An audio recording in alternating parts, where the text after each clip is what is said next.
Alright guys, so time check muna tayo. 10:34. So dito tayo sa Laguna. So magpapalit tayo ng air cleaner ng ating Sniper 155 na si Poco. So saan ba yung aking air cleaner? So eting air cleaner natin, sobrang dumi niya na. Ayan. So magpapalit na tayo ng bagong air cleaner. Tapos mag-change oil tayo. So meron lang tayong napansin. Ito yung kinakatakot natin. Ayan guys. Kung makikita nyo, yung ating throttle, ano, yung throttle cable natin mapuputol na.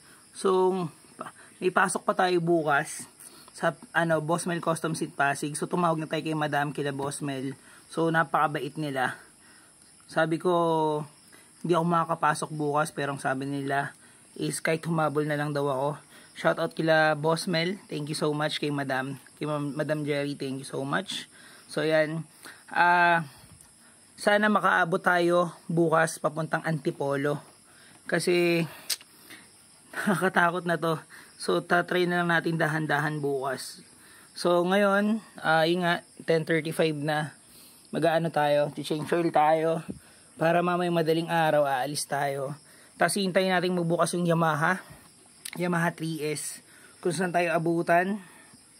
Siguro kung sa may bandang Pasig or sa may Antipolo na lang. So ayan guys, eting update natin. Tapusin ko na lang din to. Change oil, tapos balik na natin flarings. Pray na lang tayo tomorrow na hindi tayo maputulan ng throttle cable. Grabe. Alam niyo naman yung daan papuntang Mabitak, papuntang Antipolo, Tanay. So masyadong madilim. Medyo delikado.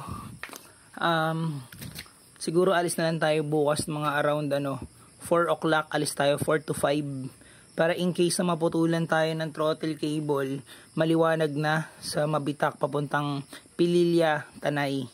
So pero wag naman sana. So hassle. So yun nga, change oil, bagong din tayo, oil filter. So gamit natin ay palit na tayo ng Shell kasi ang hirap maghanap ng mahirap maghanap ng motul. Sabay langis ko. Yung langis ko nandun pa eh. So, pero ito yung gamit natin. So, bali, dati gamit natin motul na 3,000 plus. So, ngayon, punta tayo sa long ride. Kasi, kay long ride, mas madali siyang mas madali siyang hanapin. Kasi, any Shell na gasoline station, available to. So, dito na tayo mag-stick ngayon. So, ito si Poco. Tapos, may balik na natin. So, hanggang dito lang to guys. 3 minutes.